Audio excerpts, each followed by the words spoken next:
Let's get started with the details.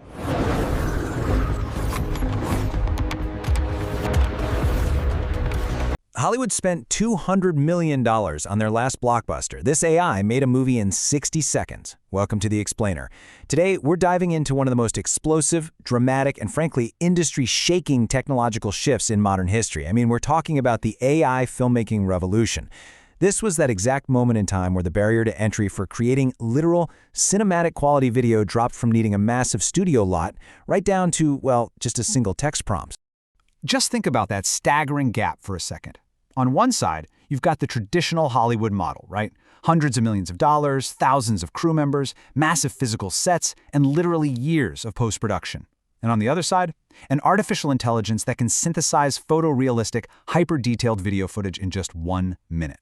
So let's unpack this, because we're not just looking at a cool new piece of software here. This is a look at a technology that fundamentally shook the entire foundation of the global entertainment industry.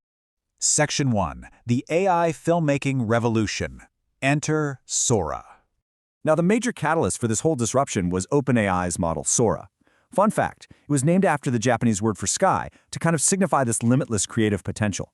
But man, the life cycle of this disruptor was chaotic and fast. We go from this breathtaking, completely jaw-dropping public preview in February 2024 to the official release of Sora 1 in December. Then, by September 2025, they launched Sora 2 as this highly controversial TikTok-style social app. And then, just a sudden, shocking end. By April 2026, the app was entirely shut down. 2 years to absolutely change the world, and then poof, it vanished. Section 2. How text becomes cinema. The tech inside. So how did this actually work? Sora operated on something called a diffusion transformer. The best way to think about it is like a digital sculptor. It starts with a block of static noise and just chips away at it until a perfect, moving, 3D world is left behind. And the crazy part? It didn't just learn what a dog looked like. It actually understood how a dog moves through three-dimensional space. OpenAI's researchers pointed out that Sora basically learned to build unprompted 3D graphics and pull off cinematic camera angles all on its own. You didn't even have to tell it how to pan the camera. It just somehow absorbed the grammar of cinema directly from its training data. But Sora absolutely wasn't operating in a vacuum here. An industry-wide arms race was fully underway. Tech giants and startups alike were scrambling, just battling it out on these performance leaderboards. Google had Veo, ByteDance was pushing Cdance 2.0. Then you had Runway Gen 4.5 and Kling 3.0. And honestly, both of those actually overtook Sora on certain metrics at times. It was a complete gold rush to own the future of video generation. Section 3. Directing Eden with AI. A case study. Let's ground this with a real example. There was an independent sci-fi short film called Eden. And Eden wasn't just some brief 5-second clip of a dog walking down the street.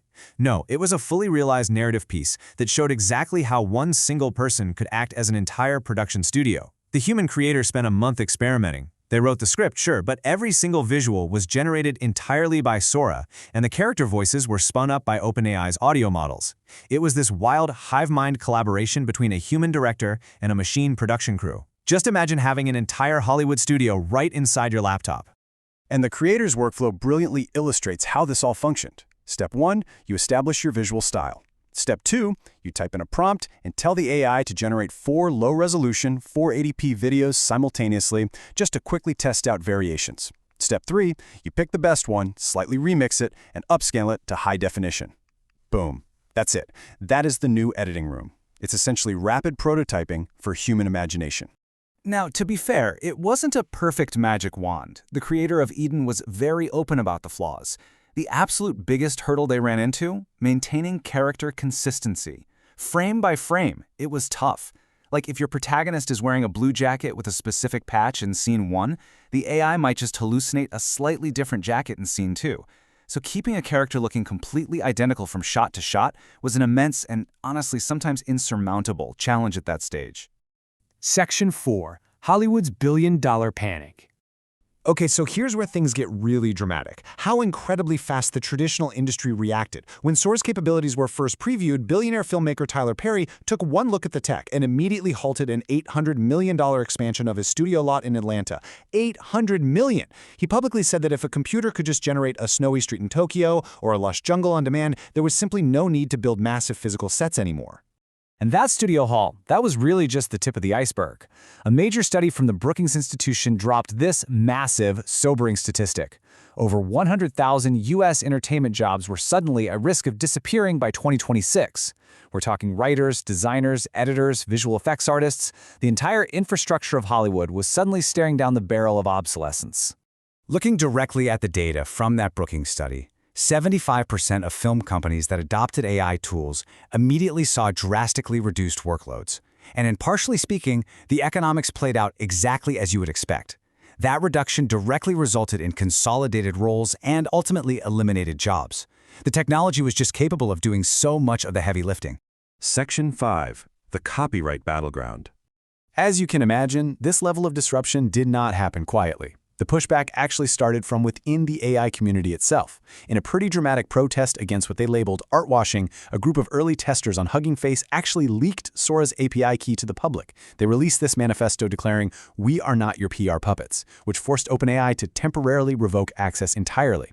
Artists were furious, arguing that their lifetimes of work had potentially been scraped to train a model that was now being used to replace them.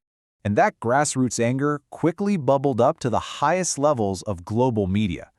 The Motion Picture Association heavily criticized Sora's default policy, which actually required copyright holders to actively opt out of training rather than opting in. Over in Japan, the legendary animation house Studio Ghibli firmly demanded an end to unauthorized training on their works. And things got even more profound when users started generating deepfakes of deceased figures. The estates of Robin Williams, George Carlin, and Martin Luther King Jr. fought fiercely to restrict these unauthorized videos of their loved ones. Which leads us to a really glaring contradiction. On one hand, you have this massive worldwide backlash from artists and estates fighting for their rights. But on the other hand, you had legacy media actively trying to harness the tech. The Walt Disney Company announced a staggering $1 billion partnership to allow users to generate over 200 of its copyrighted characters, from Marvel to Star Wars, directly within the Sora 2 app. Section 6. The Sudden Fall of Sora. So with all that momentum, why the sudden end? Well, it comes down to the sheer cost of playing God with video. It was estimated that Sora costs an astonishing $1 million a day just to operate. That compute cost is exactly why everyday users couldn't just casually generate blockbusters on their phones all day long. The computational demands required to generate high-quality video from text were just immense. And while user numbers did peak at around 1 million early on, they rapidly shrank down to fewer than 500,000 as the initial novelty wore off and the controversies really started mounting. Ultimately, the math just didn't work. Facing severe compute shortages and extreme cost pressures, OpenAI made a broader strategic shift toward their core enterprise products. They shut down the Sora app entirely on April 26, 2026, and announced that the API would be closing by September. The Sora brand, and along with it that billion-dollar Disney deal, was effectively killed by its own creator. So where does that leave us? Sora might be gone, but the paradigm has permanently shifted. The AI box is open.